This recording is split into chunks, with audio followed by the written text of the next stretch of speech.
नमस्कार। बुलेटिन में आपका स्वागत है और मैं हूं आपके साथ रितेश कुमार गौतम। और बुलेटिन में विस्तार से बात करेंगे हिमाचल प्रदेश की खबरों की शुरुआत बड़ी जानकारी के साथ। ब्रेकिंग न्यूज आपको बता दें, हिमाचल के नूरपुर में दर्दनाक सड़क हादसा पेश आया है। एचआरटीसी बस के नीचे आई 1.5 साल की मासूम प्रवासी बच्ची की मौके पर ही दर्दनाक मौत भी हो गई। फिलहाल पुलिस ने मामला दर्ज कर लिया है। जानकारी के अनुसार ये रोडवेज की बस थी एचआरटीसी की और बस के नीचे मासूम बच्ची आने से उसकी मौत हो गई। फिलहाल पुलिस इस मामले में छानबीन कर रही है। जानकारी के अनुसार पीड़ित परिवार हिमाचल प्रदेश के बाढ़ का रहने वाला था और यहां पर बच्ची की मौत हो गई है, प्रवासी बच्ची की जान गई। हिमाचल के नूरपुर से बड़ी जानकारी, बड़ी खबर, दुखद घटना एक तरह से कहा जाए, जहां एक मासूम बच्ची महज 1.5 साल की थी जो रोडवेज बस के नीचे आ गई। बताया जा रहा है कि पीड़ित परिवार बाहर का रहने वाला था। जानकारी के बाद पुलिस भी मौके पर पहुंची और छानबीन शुरू की गई।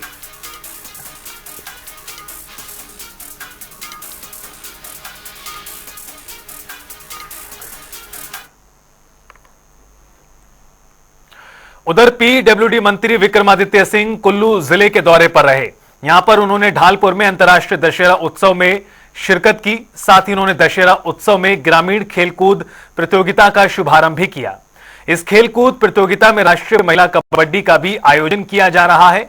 वहीं उन्होंने कुल्लू जिले के लोगों को दशहरा उत्सव की बधाई देते हुए कहा कि अंतर्राष्ट्रीय दशहरा उत्सव में विभिन्न प्रकार की खेलकूद प्रतियोगिताएं कराई जा रही हैं, जिसमें राष्ट्रीय स्तर के खिलाड़ी भी भाग ले रहे हैं। ऐसे में युवाओं को जहां खेलों के माध्यम से आगे बढ़ने का मौका मिलेगा, तो वहीं नशे जैसी बुराइयों से भी वो दूर रहेंगे।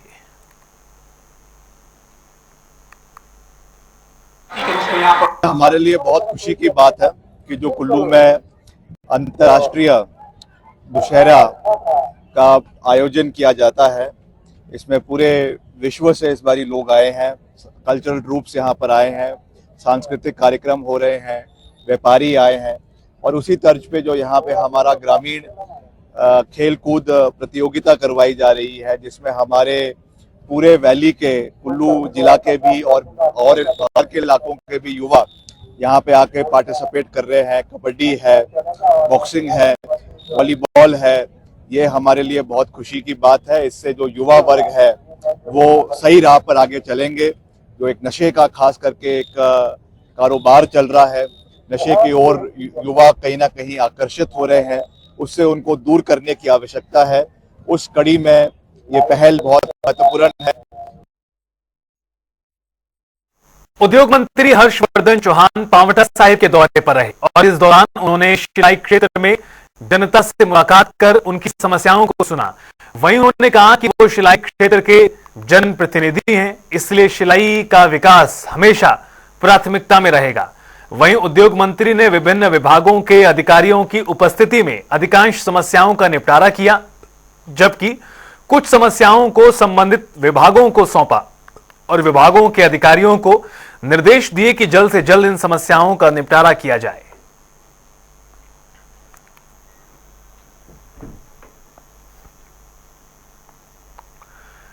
केंद्र सरकार की ओर से हिमाचल को 1500 करोड़ रुपए जारी होने के बाद सियासी बयानबाजी शुरू हो गई है।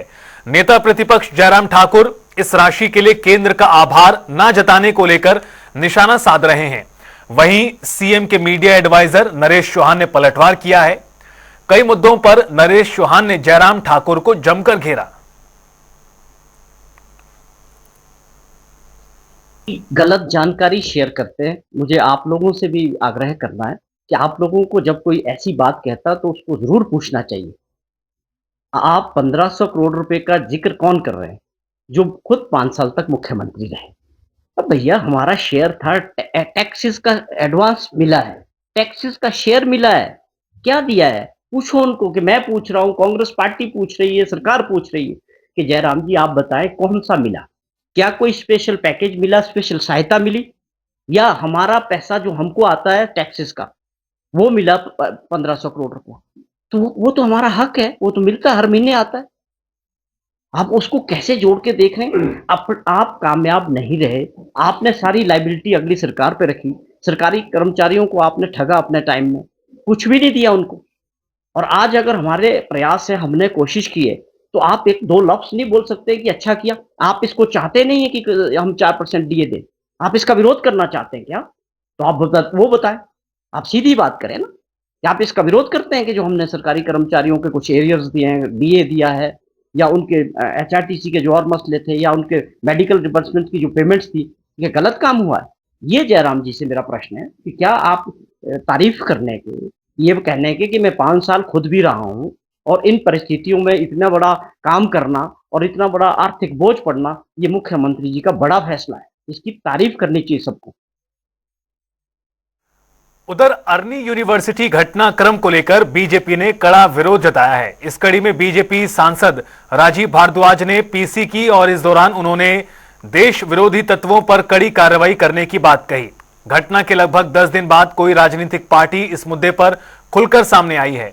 बता दें कि 6 अक्टूबर को इंदौरा अरनी यूनिवर्सिटी कैंपस में 2 गुटों में झड़प हुई थी। इसे लेकर सांसद ने प्रशासन से तुरंत संज्ञान लेते हुए कड़ी कार्रवाई की मांग की है।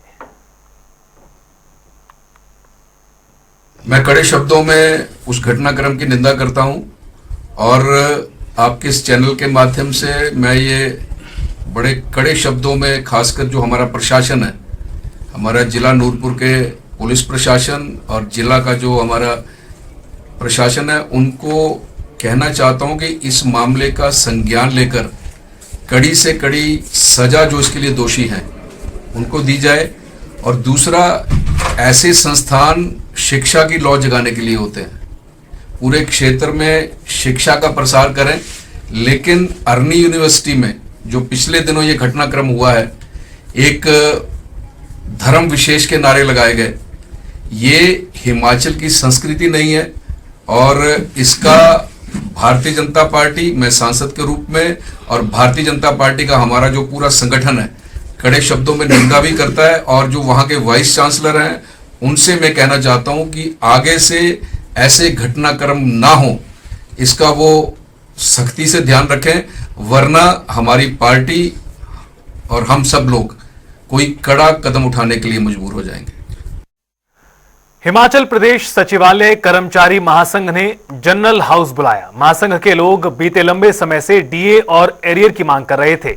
मुख्यमंत्री ने दीपावली से पहले डीए देने की घोषणा कर दी, जिसका कर्मचारियों ने स्वागत किया है।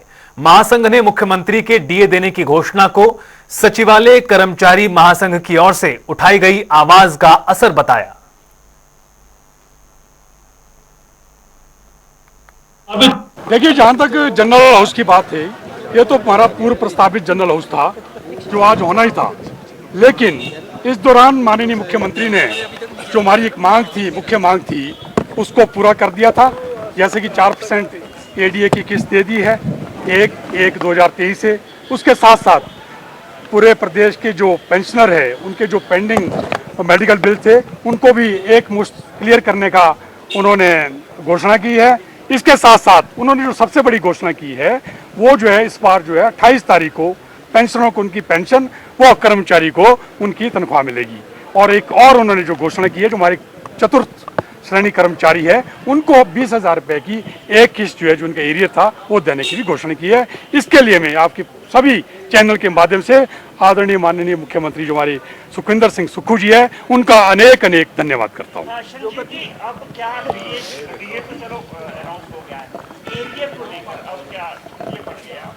नहीं, देखिए, हम बहुत जल्द शायद हमारी अभी माननीय मुख्यमंत्री से मुलाकात होने वाली है।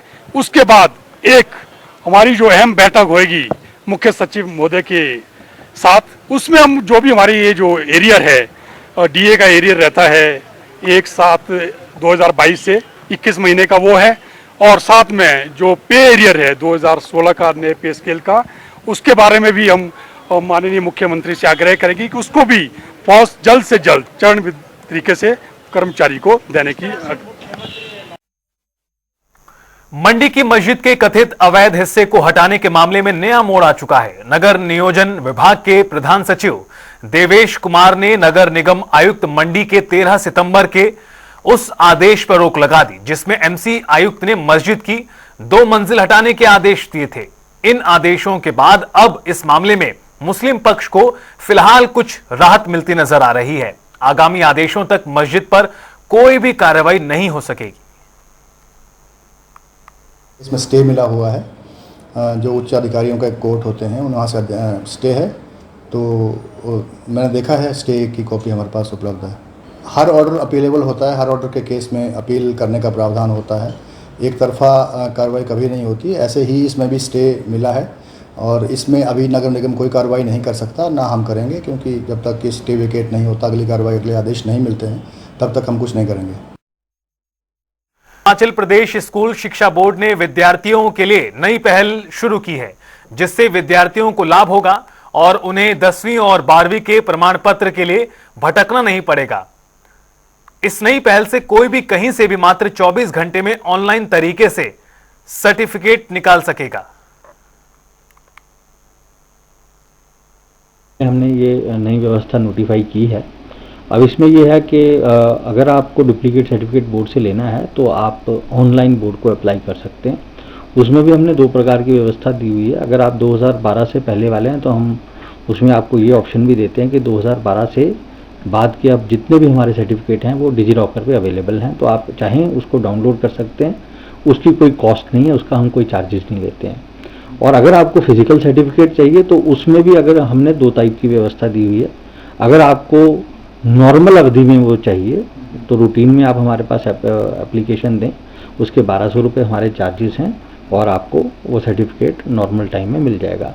लेकिन अगर आपको कोई इमरजेंसी है, आपको जल्दी में वो चाहिए, तो उसके लिए अब हमने एक नई व्यवस्था की है जिसको हम तत्काल सुविधा कहते हैं। उसमें आपको क्या है 1/3 चार्जेस एक्स्ट्रा देने पड़ते हैं, मतलब 1200 के बजाय आप 1800 देंगे और आपको 24 घंटे के अंदर अंदर आपका सर्टिफिकेट मिल जाएगा। राज्य स्तरीय किन्नौर महोत्सव रिकांगपिओ के मिनी स्टेडियम में आयोजित किया जाएगा। महोत्सव 30 अक्टूबर से 2 नवंबर तक चलेगा। इसको लेकर किन्नौर के डीसी अमित शर्मा ने जानकारी दी और कहा कि पिछले वर्ष की तरह इस वर्ष भी 4 दिवसीय किन्नौर महोत्सव में सांस्कृतिक कार्यक्रम, खेलकूद प्रतियोगिताएं और विभिन्न कार्यक्रम आयोजित होंगे। 30-31 अक्टूबर और 1 और 2 नवंबर है, उस दौरान किन्नौर महोत्सव मनाया जाएगा। जैसा कि माननीय मंत्री जी जगत सिंह नेगी जी की अध्यक्षता में भी एक इसके संबंधित एक मीटिंग हो रखी है, जिसमें उसका क्या प्रारूप होगा, क्या वेन्यू होगा, क्या क्या एक्टिविटीज़ होंगी और क्या सुविधाएं हैं मेले में आने वाले लोगों के लिए, जिसके ऊपर हम काम कर सकते हैं, उसके बारे में चर्चा की गई। तो जो ये मिनी स्टेडियम है हमारा रिकांगपिओ में, जो पुलिस लाइंस के पास, वहीं ये मेला ऑर्गेनाइज किया जाएगा।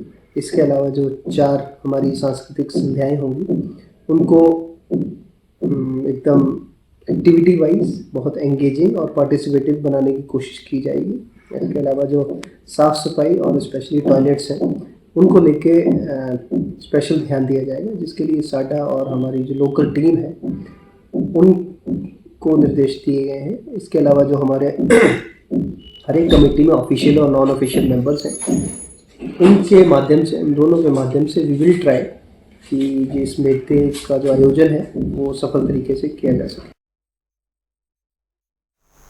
हिंदू एकता संघ की ओर से गांधी चौक पर मेहंदी उत्सव आयोजित किया जा रहा है। यह उत्सव 16 से 19 अक्टूबर तक चलेगा। उत्सव का शुभारंभ विधायक आशीष शर्मा की धर्मपत्नी ने दीप प्रज्वलित के साथ किया।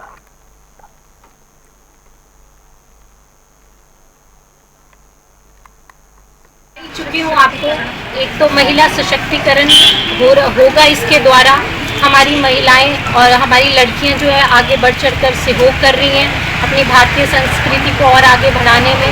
करवा चौथ का पर्व आ रहा है और हमारे भारत में आप सभी जानते हैं कि कुछ ना कुछ त्यौहार जो है वो हमारे देश की खूबसूरती यही है कि कोई ना कोई त्यौहार कुछ ना कुछ दर्शाता है और प्यार ही दर्शाता है, एकता ही दर्शाता है। तो मेरी यही अपील है कि ज़्यादा से ज़्यादा महिलाएं आएँ, यहाँ पे मेहंदी लगाएं, हमारी लड़कियों को भी सहयोग करें, हमारी संस्कृति को भी सहयोग करें।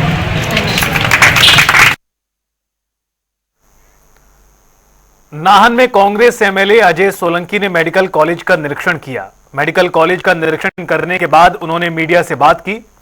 और कहा कि पूर्व की बीजेपी सरकार के समय से ही मेडिकल कॉलेज का निर्माण कार्य रुका पड़ा है, जिसे जल्द शुरू किया जाएगा। कॉलेज का डिस्प्यूट है, ये भी पिछली सरकार का बोया हुआ डिस्प्यूट है। जो ये बिल्डिंग्स का कार्य अधूरा छोड़ के कंपनी चलेगी, उनकी सरकार में चलेगी। क्या उनके इश्यूज थे वो उन्होंने सॉल्व नहीं किए। आज सीपीडब्ल्यूडी ने रिवाइज एस्टीमेट हमें 371 करोड़ का दिया है, तो पैसा अभी हमारे पास काम शुरू होने के लिए काफी है। लेकिन सीपीडब्ल्यूडी ये कहता है कि जब तक एडमिनिस्ट्रेटिव अप्रूवल हमें नए एस्टीमेट रिवाइज एस्टीमेट की नहीं मिलती, तब तक हम रीटेंडर नहीं करेंगे। और बड़ा अनफॉर्चुनेट है कि ये जो बिल्डिंग्स बन रही है इसमें पार्किंग की व्यवस्था भी नहीं रखी गई। किसने डिजाइन किया उस सरकार में समझ नहीं आया। ये तो मेडिकल कॉलेज जो देन है तत्कालीन स्वास्थ्य मंत्री गुलाम नबी आजाद जी और वीरभद्र सिंह जी की देन है हमें ये 3 मेडिकल कॉलेज। और पैसा भी उस समय की केंद्र सरकार ने दिया है, इस मौजूदा सरकार ने नहीं दिया। उस समय इस केंद्र सरकार थी, उन्होंने पैसा दिया था। और हम चाह रहे थे कि ये मेडिकल कॉलेज हमारी पहली डिमांड थी, ये सुविधा थी लोगों के लिए। हम चाहते हैं और मैं आपको विश्वास दिलाता हूँ बहुत जल्दी से जल्दी इन डिस्प्यूट्स को सॉल्व कर लिया जाएगा। मेडिकल कॉलेज को नए सिरे से जो है आयाम तक पहुंचाया जाएगा। पांवटा साहिब में राज्य स्तरीय यमुना शरद महोत्सव का आगाज हो चुका है। कार्यक्रम की दूसरी सांस्कृतिक संध्या में पूर्व विधायक किरनेश जंग ने बतौर मुख्य अतिथि शिरकत की और सांस्कृतिक संध्या का शुभारंभ किया।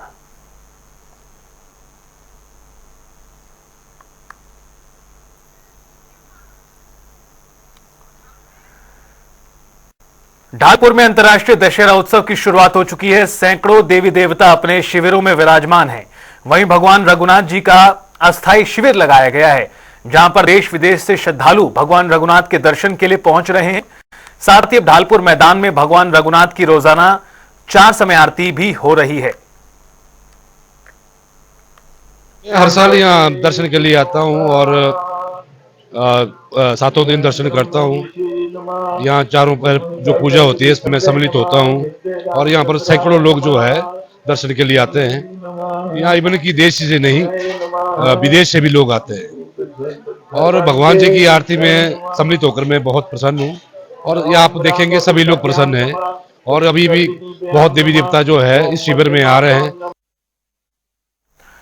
फिलहाल इस बुलेटिन में इतना ही। आप देखते रहिए जनता टीवी।